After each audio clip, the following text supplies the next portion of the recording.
Hello, अस्सलाम वालेकुम। आज हम लोग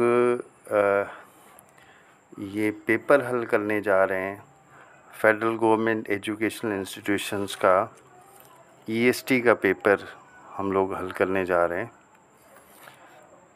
और इसमें कुछ इंग्लिश के सवाल हैं, कुछ एजुकेशन के हैं और कुछ जीके के हैं। आपको एक अंदाज़ा हो जाएगा कि EST federal government educational institutions में कौन कौन से ऑब्जेक्टिव आते हैं और कैसे आपने तैयारी करनी है। एलिमेंट्री स्कूल टीचर, जैसे पहला है if he dash more careful he would not have made that mistake. अब आप देखें कि इफ़ ही हैड बीन, ये आपका इफ़ ही हैड बीन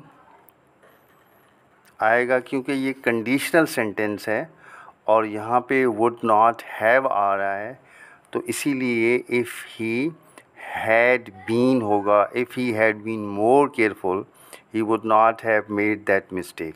तो यहाँ पे विल भी नहीं आएगा और वाज भी नहीं आएगा, तो ये कंडीशनल सेंटेंस है, इसमें हैड बीन आएगा। अब हम लोग जा रहे हैं दूसरे नंबर पे, the primary goal of education, और ये एजुकेशन का सवाल है। पहला जो सवाल था वो इंग्लिश का था, ये एजुकेशन का सवाल है। The primary goal of education according to Bloom's taxonomy is, Bloom के टेक्सोनॉमी के मुताबिक प्राइमरी गोल क्या है एजुकेशन का। अब ब्लूम्स टेक्सोनॉमी के मुताबिक जो गोल है एजुकेशन का है वो है क्रिटिकल थिंकिंग। क्रिटिकल थिंकिंग, क्योंकि ब्लूम्स टेक्सोनॉमी के मुताबिक हम लोग एनालाइज करते हैं किसी चीज़ को, ठीक है, और किसी चीज़ को हम एनालिसिस में लेके उसमें क्रिटिकल थिंकिंग जो है वो इसका प्राइमरी गोल है। ये एजुकेशन का सवाल है। और हम लोग आ रहे हैं तीसरे नंबर पे, which of the following sentence uses an adverb of frequency. अब आप देखेंगे कि इसमें 4 सेंटेंसेस हैं, एडवर्ब ऑफ फ्रीक्वेंसी इसमें इस्तेमाल हुआ है और कौन सा करेक्ट है। तो आप देखेंगे कि इसमें बी करेक्ट है इसका, क्योंकि ये वर्ब के सामने आया है, I rarely go to the park. तो ये जो है इसका बिल्कुल सही है, और ये ए भी सही नहीं है और ये सी भी सही नहीं है, क्योंकि रियरली जो है गो के बाद है। तो ये इसका जो बी है वो बिल्कुल इसका सही है। उसके बाद चौथे नंबर पे हम लोग आते हैं, I reach the station the train has left, और हम लोग अगर दूसरे पेज पे देखें कि हैड लेफ्ट वाज लीविंग, तो I reach the station the train had left होगा, क्योंकि गाड़ी वो पहुंचता है और गाड़ी चली जाती है। तो I reach the station the train had left, तो ये इसका हैड लेफ्ट होगा। उसके बाद 5वें नंबर पे हम लोग आते हैं, the lowest level of learning in cognitive domain is. अच्छा, ये lowest level of learning in cognitive domain में क्या होता है कि हम लोग नॉलेज को गेन करते हैं। हम लोग कॉग्निटिव डोमेन के अंदर, ये भी एजुकेशन का सवाल है, और lowest level of learning cognitive domain के अंदर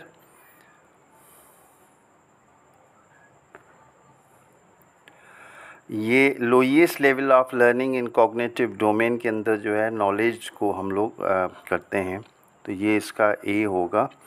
और 6 नंबर पे हम लोग आते हैं, example of formative assessment is. अच्छा, फॉर्मेटिव असेसमेंट हमारी जो होती है वो किस चीज़ के लिए होती है।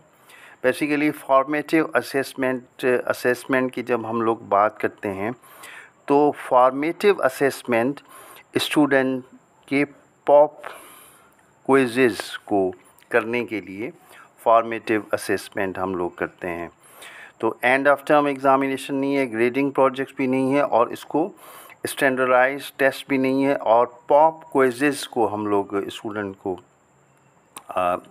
देते हैं। हम लोग फॉर्मेटिव असेसमेंट करते हैं, तो हम लोग पॉप क्विज़ के ज़रिए फॉर्मेटिव असेसमेंट करते हैं। ये भी एजुकेशन का सवाल है।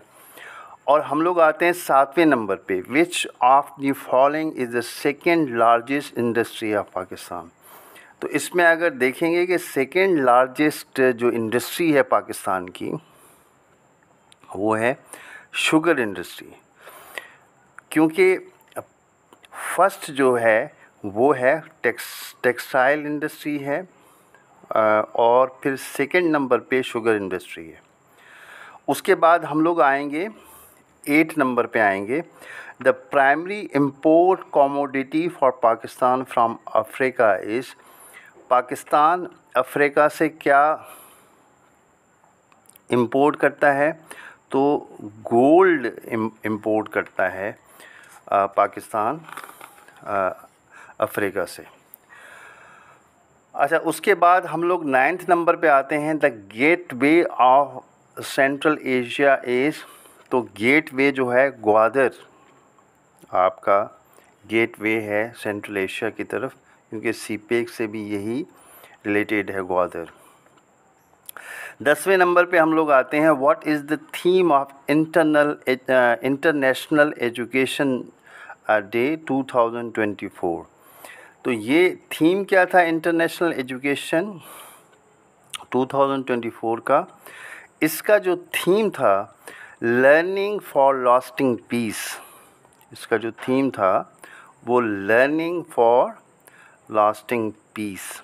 तो theme of international education day 2014, और ये आपका गेटवे एशिया का ग्वादर है। 11 नंबर पे आते हैं, the type of curriculum that focuses on practical application of knowledge.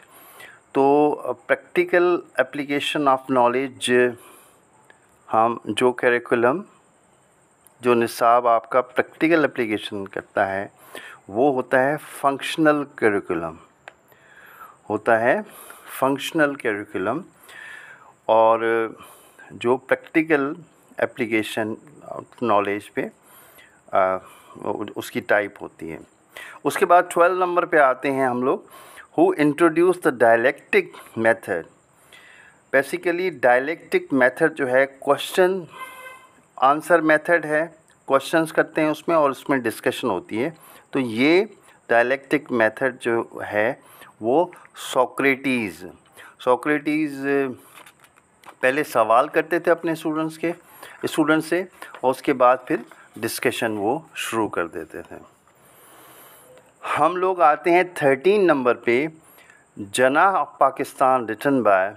तो ये जनाह ऑफ पाकिस्तान किसने लिखा है? ये इसका ए होगा, स्टैनली वॉलपर्ट ने ये जनाह ऑफ पाकिस्तान किताब लिखी है। तो ये जनाह ऑफ पाकिस्तान लिखी है इसने स्टैनली वॉलपोर्ट। 14 नंबर पे आते हैं, which gas is responsible for fermentation. Fermentation जो है बैक्टीरिया की वजह से जो है वो माइक्रो ऑर्गेनिज्म की वजह से ये फर्मेंटेशन होती है, और कार्बन डाइऑक्साइड जो है वो रिस्पॉन्सिबल है फर्मेंटेशन जो है। कार्बन डाइऑक्साइड जो है वो प्रोड्यूस होती है माइक्रो ऑर्गेनिज्म से, फर्मेंटेशन होती है। 15 पे आते हैं, the rear view mirror use in the vehicle is. जो पीछे ड्राइवर्स देखते हैं मिरर में व्हीकल में, तो वो बेसिकली कॉन्वेक्स मिरर यूज़ होता है, और कॉन्वेक्स मिरर जो है वो बहुत ब्रॉडर व्यू देता है ड्राइवर्स को, इसीलिए कॉन्वेक्स मिरर को इस्तेमाल करते हैं। 16 नंबर पे आते हैं, what type of adjective is neither और या इधर की हम लोग बात करते हैं, तो ये डिस्ट्रीब्यूटिव एडजेक्टिव में आता है, डिस्ट्रीब्यूटिव एडजेक्टिव में आता है निदर। उसके बाद हम लोग आते हैं 17 नंबर पे, which type of word is level. ये लेवल जो है वो सिनोनिम्स के अंदर जो है वो आता है लेवल, तो ये पैरेलल में भी नहीं आता और ओनोमेटोपिया में भी नहीं आता, क्योंकि इसमें आवाज़ें साउंड्स जो है और वो असली। तो ये होगा 17 नंबर, ये इसका होगा सिनोनिम्स। 18 नंबर है, which country first recognise Pakistan after its independence. ये जीके का सवाल है।